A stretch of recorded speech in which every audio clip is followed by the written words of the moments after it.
लगा दिया आपने? असल में तुम्हारी रिपोर्ट्स आज नहीं मिलेंगी, कल मिलेंगी। मैंने तो पहले ही अम्मी से कहा था कि रहने दें, खामखा टाइम बर्बाद होगा, और देख लें वही हुआ। चलो इसी बहाने बात करने का थोड़ा सा वक्त तो मिल गया हमें। ये तो है, वरना ऑफिस में तो आप बॉस बने फिरते हैं।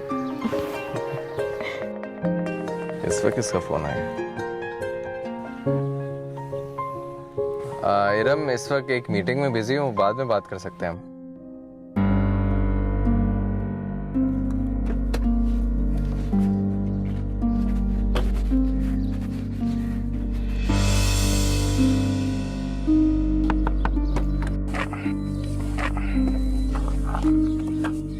इरम, देखो इरम, मैं तुम्हें समझाता हूँ कि मसला क्या था।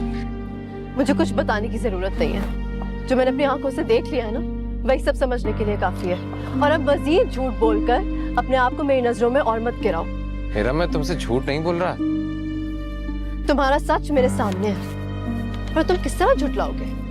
मुझे अब तुम्हारी किसी भी बात पर जरा भी एतबार नहीं रहा। इरम, मेरे साथ 2 घड़ी अकेले में चलो तो मैं तुम्हें समझाता हूँ कि सायरा कौन है। ये वही लड़की है ना जिसका आपने मुझसे झूठ बोला था कि इस्लामाबाद में रहती है, और फिर ये बात भी झूठ होगी कि आपकी गाड़ी के साथ इसका एक्सीडेंट हुआ था। पता मसला क्या, तुम हर बात को झूठ समझ रही हो। अब मैं तुमसे सच भी बोलूंगा तो तुम्हें झूठ ही लगेगा। तुम्हारी हर बात झूठ है, और तुमने आज तक मुझे धोखा देने के अलावा किया क्या है? ये लड़की कल तक तुम्हारे ऑफिस में थी, आज तुम्हारी गाड़ी में। मैं क्या समझूं इस सबको? असल में तुमने इसे मेरे साथ 2 दफा देख लिया ना, तभी तुम शक में पड़ गई हो। मेरी इसके साथ ऐसी कोई बाउंडिंग नहीं है, तुम चाहे तो पूछ सकती हो उससे। मुझे किसी से कुछ भी नहीं पूछना है, न तुमसे और न उससे। जहां रहना चाहते हो रहो और खुश रहो। सुनो इरम, देखो इरम, मैं तुम्हें इस तरह से नाराज नहीं कर सकता। दुख तो सिर्फ इस बात का है कि अगर तुम किसी और लड़की में इन्वॉल्व, तुमने मुझे क्यों धोखा दिया?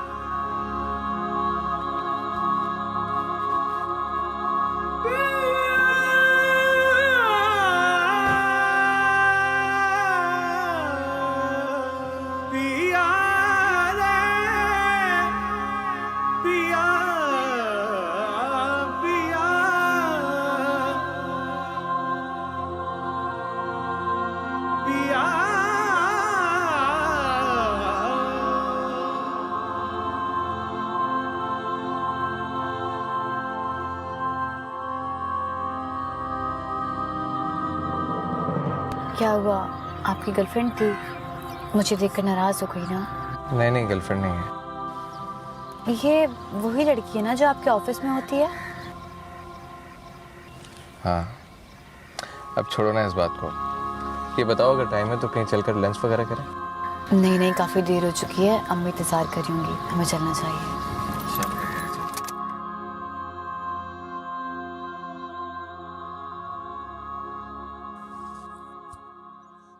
देख रहे हैं ना आप, 10 बजने वाले हैं और एहसन अभी तक घर नहीं आया, और नहीं फोन करके कुछ बताया। कल संडे है, असद भाई के घर भी जाना है। फिर कोई तमाशा खड़ा ना करते एहसन।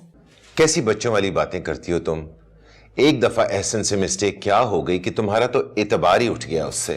बेटी वाले ज्यादा फिक्र करते हैं। आपने देखा नहीं था उस दिन तबस्सुम भाभी पर क्या गुजरी थी? और मैं नहीं चाहती कि अब हम लोगों के दरमियान कोई बदमज़गी पैदा हो। अच्छा, तुम टेंशन मत लो, एहसन आ जाएगा तो मैं इसको समझा दूंगा। और हाँ, उसे 1 मिनट के लिए भी अपनी नजरों से दूर मत होने दीजिएगा। एहसन, एहसन, ये क्या हरकत है? न सलाम न दुआ। हम डिनर पर तुम्हारा वेट कर रहे हैं और तुम आते ही कमरे की तरफ जा रहे हो। सॉरी अम्मी। अस्सलाम वालेकुम। वालेकुम सलाम। क्या बात है, कुछ परेशान लग रहे हो? तबीयत तो ठीक है तुम्हारी? जी अम्मी, थोड़ी सी तबीयत खराब है, सर में दर्द हो रहा है, भूख भी नहीं लग रही, इसलिए कमरे में जा रहा हूँ।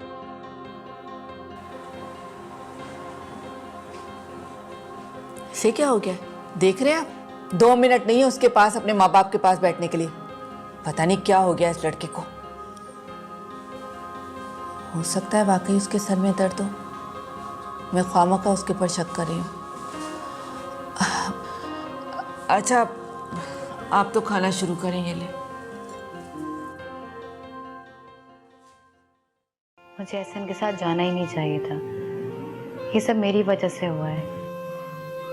तुम क्यों टेंशन ले रही हो बेटा? डॉक्टर ने कहा है ना कि चाहे कुछ भी हो जाए तुमने टेंशन नहीं लेना।